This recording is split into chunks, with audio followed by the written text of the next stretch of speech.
Students, आज इस video में हम जनन की कुछ विशिष्ट विधियों का अध्ययन करेंगे।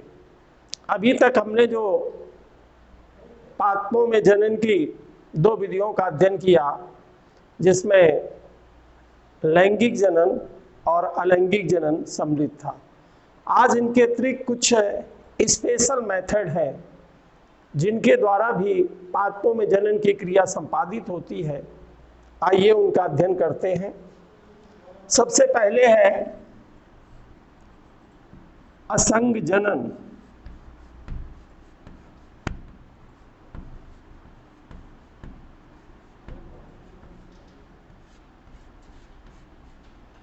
इसको अंग्रेजी में कहते हैं एपोमिक्सिस।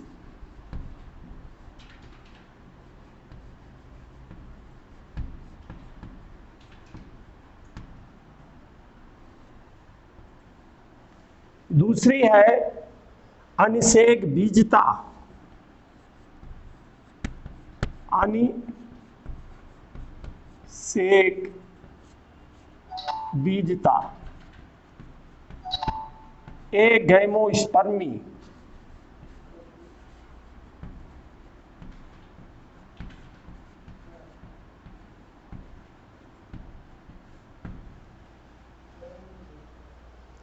और तीसरा है सूक्ष्म प्रवर्धन।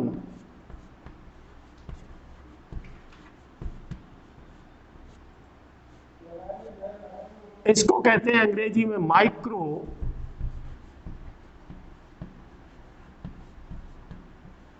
प्रोपोगेशन।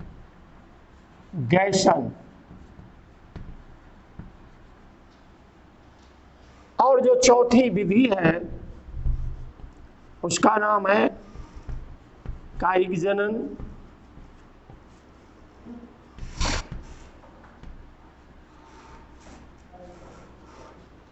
या इसको कहते हैं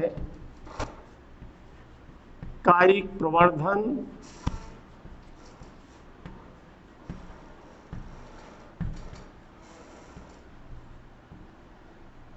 इसी तरह अंग्रेजी में जो कायिक जनन है उसको वेजिटेटिव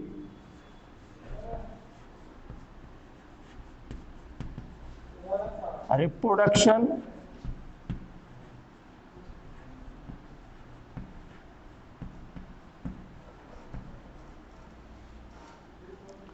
और जो कायिक प्रवर्धन है उसको कहते हैं वेजिटेटिव प्रोपोगेशन।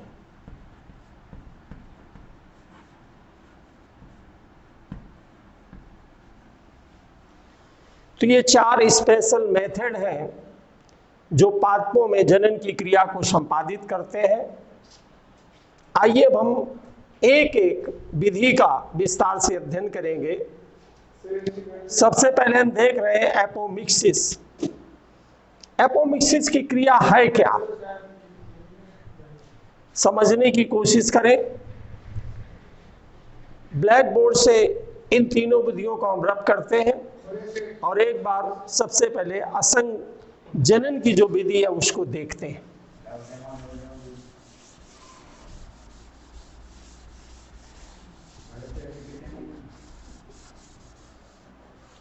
असंग जनन की परिभाषा हम करना चाहें तो इसका तात्पर्य है कि लैंगिक जनन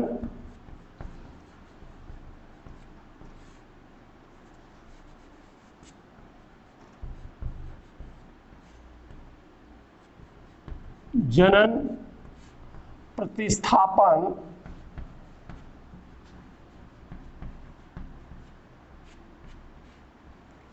की वह विधि जिसमें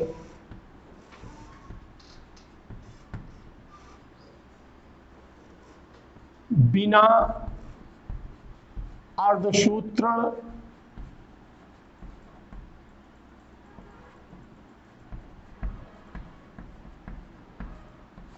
अर्धसूत्रण एवं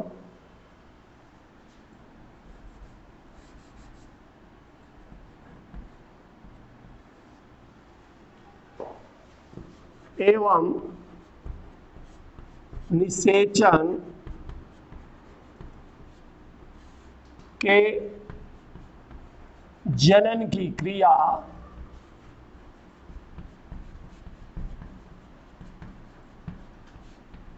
संपन्न होती है।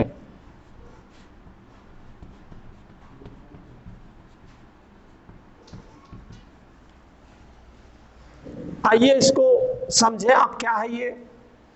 एक्चुअली में ये लैंगिक जनन के स्थान पर ही, मैंने लिखा लैंगिक जनन प्रतिस्थापन, इस शब्द पर जरा गौर कीजिए।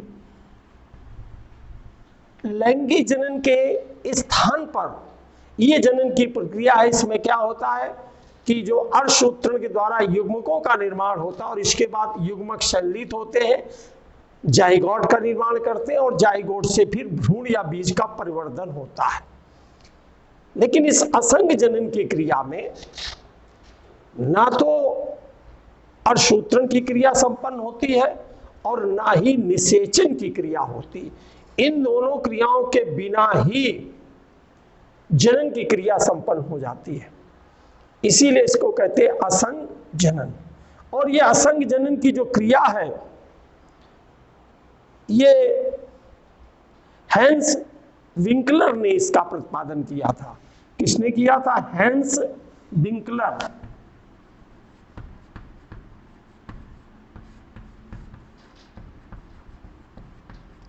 वैज्ञानिक है, इन्होंने इसको देखा। अब इसके हम प्रकारों पर प्रकाश डालने की कोशिश करेंगे कि असंग जनन होते कितने प्रकार के हैं, इसको देखते हैं। तो देखिए, ये असंग जनन दो प्रकार के होते हैं। एक होते हैं बीजाणुभिद असंग जनन, एक होते हैं युग्मोद्भिद असंग जनन। पहला है बीजाणुभिद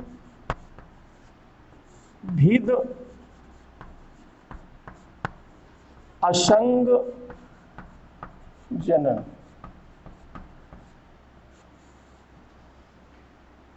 और इसको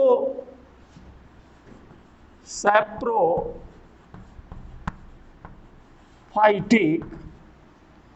एपोमिक्सिस कहते हैं। और दूसरा है, यहां लिख लेते हैं, युग्मकोद्भिद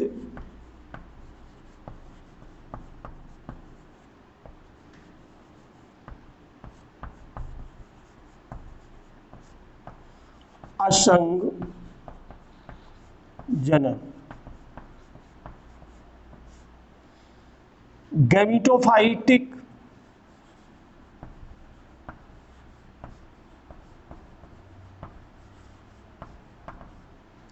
एपोमिक्सिस।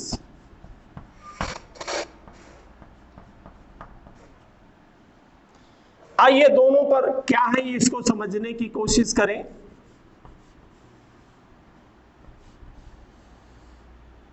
इसको समझने के लिए आपको जो पीढ़ी एकांतरण की दो अवस्थाएं होती है पादपों में, उनको थोड़ा सा जानना आवश्यक होगा। ये हम सभी जानते हैं कि उच्च वर्ग के पादपों में पीढ़ी एकांतरण की क्रिया स्पष्ट रूप से पाई जाती है। और इन पादपों के जीवन चक्र में दो प्रवस्थाएं, एक बीजाणुभिद अवस्था और एक युग्मोद्भिद अवस्था बारी बारी से आती हैं। लेकिन जो बीजाणुभिद अवस्था होती है या सैप्रोफाइट फेज होती है या स्टेज है, ये इसकी प्रमुख अवस्था होती है और उसी अवस्था पर ये युग्मोद्भिद अवस्था निर्भर करती है। यानी जिसमें पुष्प में युग्मकों का निर्माण होता है, युग्मकों के निर्माण से लेकर के जब निर्माण होता है वो बनते हैं, वही अवस्था रहती है युग्मोद्भिद अवस्था। और जैसे उन बने हुए युग्मकों का निषेचन हो जाता वैसे फिर सैप्रोफाइट अवस्था प्रारंभ हो जाती, चूंकि दुगुणित हो जाती वो। तो देखिए, सबसे पहले हम बीजाणुभिद असंग जनन को लिए देखेंगे। इसके जानने के लिए जो बीजांड है उसमें दो प्रकार की, बीजांड काय और अध्यावरण की। क्या है कि बीजांड काय बीजांड काय या अध्यावरण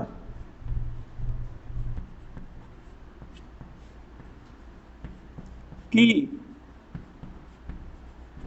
कोई भी दुगुणित कोशिका से, दुगुणित का मतलब वो डिप्लॉयड होती है, शुद्ध गुणता उसकी 2n होती है, दुगुणित कोशिका से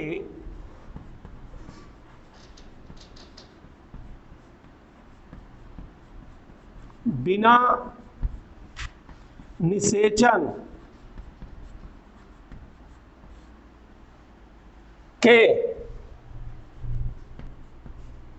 बीज कह दें या इसको भ्रूण कह दें, एक ही बात, निर्माण की प्रक्रिया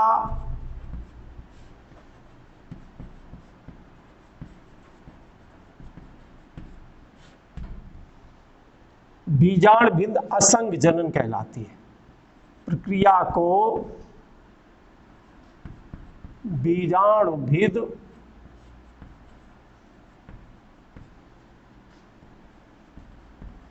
असंग जनन कहते हैं।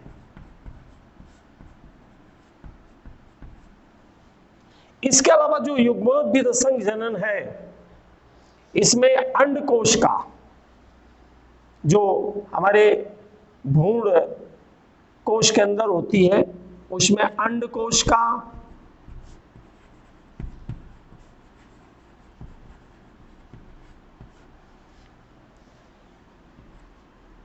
सहायक कोश का,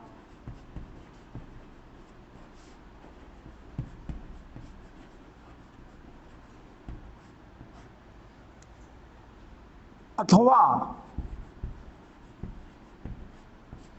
प्रतमुख कोश का, प्रतमुख कोशिकाओं से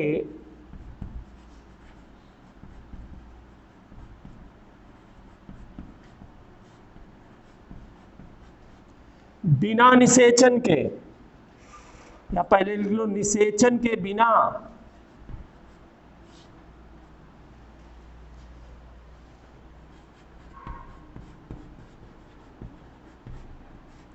बीज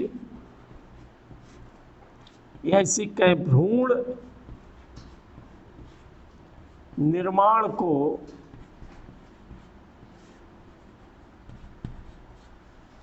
युग्मोद्भिद, युग्म कोद्भिद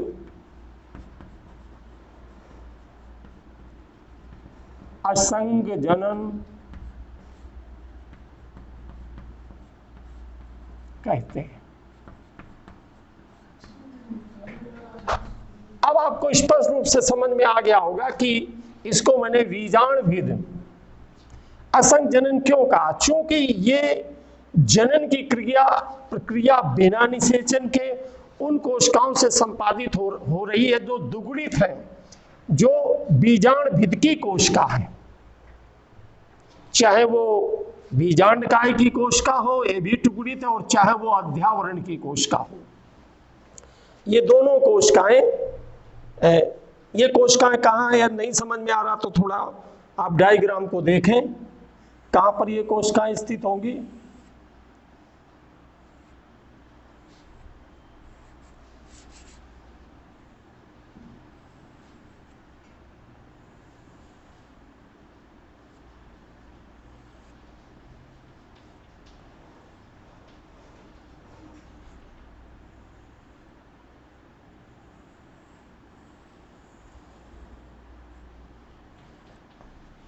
ये बीजांडकाय की संरचना है।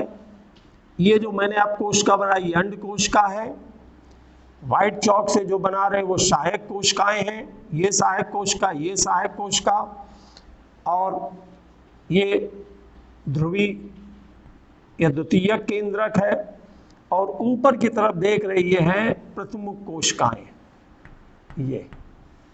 ये प्रतमुख कोशिकाएं, इनको कहते हैं और ये जो यहाँ पर जो सेल्स है इसके अंदर, इसमें सेल्स है, ये बीजावरण है, ठीक है। और ये बीजांडकाय, बीजांडकाय को बना ले पूरा इस तरह से, ये बीजांडकाय है। ये तो निभाग है, आप पूर्व में इसको पढ़ चुके हैं, निभाग है। ये जो रचना देख रही है बीजांड द्वार है,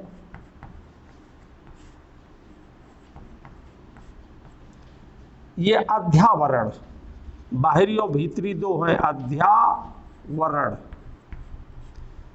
हमारा यहाँ बताने का ये मतलब है कि जो अध्यावरण की ये सेल्स हैं, इनकी प्रत्येक सेल की शोध गुणता, इसकी जो कोशिकाएं वो 2n है, लेकिन ये जो कोशिकाएं देख रहे हैं, ये कोशिकाएं सभी, इनकी शोध गुणता केवल है n। ये अप्लाइड है। और ये किसकी है? चूंकि यहाँ पर युग्मकों का निर्माण हो गया तो युग्मोद्भिद अवस्था, जिनकी शोध गुणता n है वो है युग्मोद्भिद कोशिका, जिसकी शोध गुणता 2n है उसके कहेंगे बीजांडभिद कोशिका।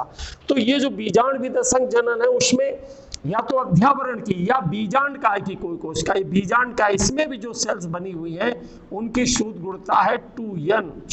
चूंकि इसमें अर्धसूत्रण नहीं होता, अर्धसूत्रण तो केवल होता है युग्मकों के निर्माण में। तो इस तरह ये जो असंग जनन है, एपोमिक्सिस है, हेंस विंकलर के आधार पर दिया गया, इसमें ये असंग जनन की दो प्रकार से होता है, एक बीजांडभिद असंग जनन है और एक युग्मोद्भिद असंग जनन है। सेल्स की शोध गुणता के आधार पर इसके दो प्रकार कर दिए गए हैं। अब आगे हम जनन की दूसरी विधि को पढ़ेंगे जिसका नाम है अनिषेक बीजता।